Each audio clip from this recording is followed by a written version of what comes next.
Hello students, this is Nishi Mishra, your social studies teacher at Mount Litra Z School Jhansi.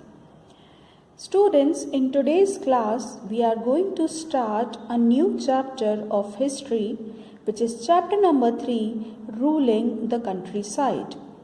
In this chapter, we are going to study about the impact of rising the power of the British basically on the farmers and artisans.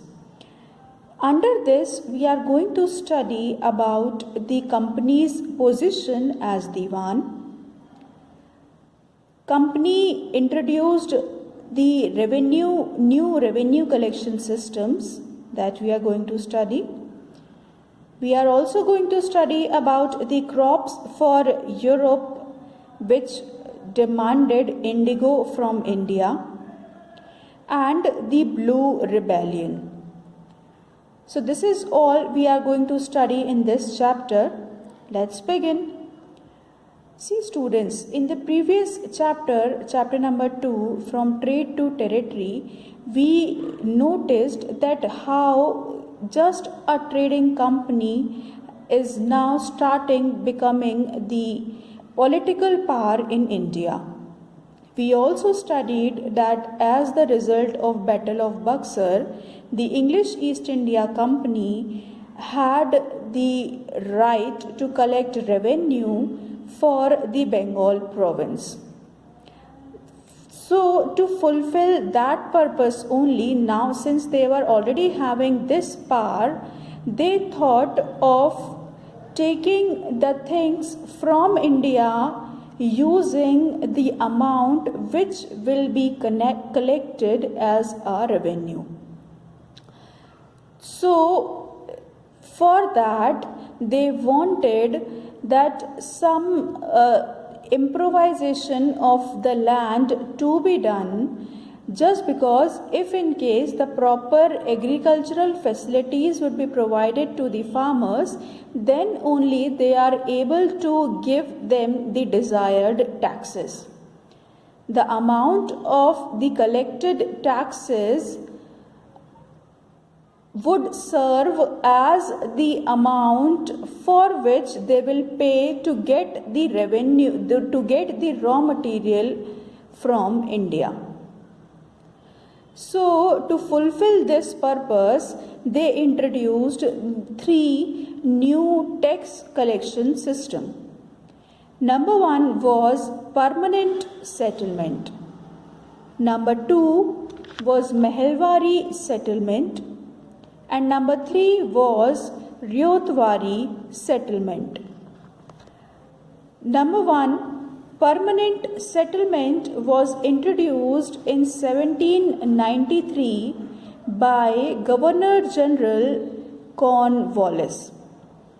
Under this system, they made the Rajas the Zamindars. यानी कि rajas को उन्होंने अब क्या काम दे दिया, एक जमींदारी का काम दे दिया.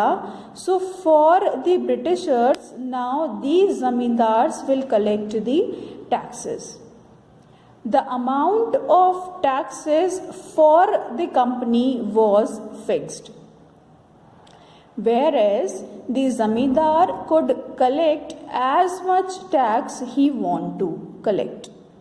मतलब ये हुआ कि कंपनी ने जमींदार को रिस्पॉन्सिबल बना दिया to collect the revenue from the peasants, और जमींदार को एक फिक्स्ड अमाउंट कंपनी को देनी थी. अब जब जमींदार को कंपनी को एक फिक्स्ड अमाउंट देना था, तो वो जो ज़मींदार था वो पीजेंट से कितना भी अमाउंट ऑफ टैक्स कलेक्ट कर सकता था, लेकिन एक फिक्स्ड अमाउंट ही उसको कंपनी को देना पड़ता था. If in case the zamindar is not able to pay that fixed amount to the company उसकी जमींदारी छीन लेती थी. So this was the permanent settlement.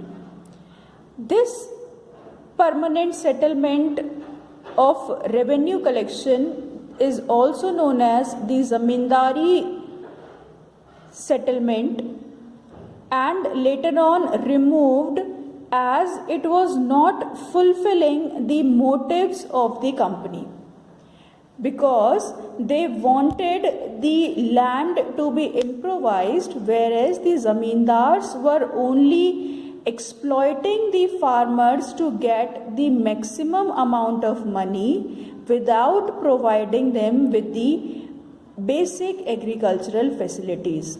That is why the farmers were unable to pay the taxes, and in return the zamindars failed to pay that particular amount, that fixed amount, to the company.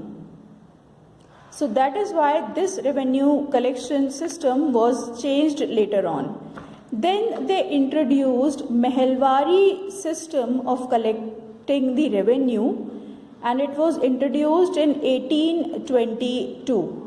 It is believed that this system, the idea of this system, was given by Holt Mackenzie. Under this system, the company officials visited each and every village, each and every farmer, and collected the data of each and every farmer. They recorded the area that each farmer is having, and as per that they fixed up an average amount of tax. यानी कि मान लीजिए एक village में 100 लोग रहते हैं, अब उन 100 लोगों में से हर किसी के पास अलग अलग अमाउंट ऑफ ज़मीन होगी, अलग अलग एरिया होगा ज़मीन का, तो जिसके पास जितना एरिया है उसके अकॉर्डिंग उन्होंने उस पर्टिकुलर फार्मर के लिए टैक्स फिक्स कर दिया, और उसी से एक एस्टिमेटेड अमाउंट बनाया कि इस पूरे विलेज से हमें कंपनी को इतना अमाउंट ऑफ टैक्स मिल सकता है, एंड दैट पर्टिकुलर अमाउंट जो एक विलेज से उनको मिलना था, दैट वाज फिक्स्ड. यहाँ पर बीच में कोई भी नहीं था. They appointed a village head. The headman of the village had to collect the taxes from each and every villager, and he will directly go and deposit it to the company. So this was the Mehelwari system of revenue collection. This is all for today, students. Tomorrow we are going to study about the Ryotwari system of tax collection, and we will also study about the indigo cultivation, Nij cultivation, Ryoti cultivation, and the Blue Rebellion. Thank you so much.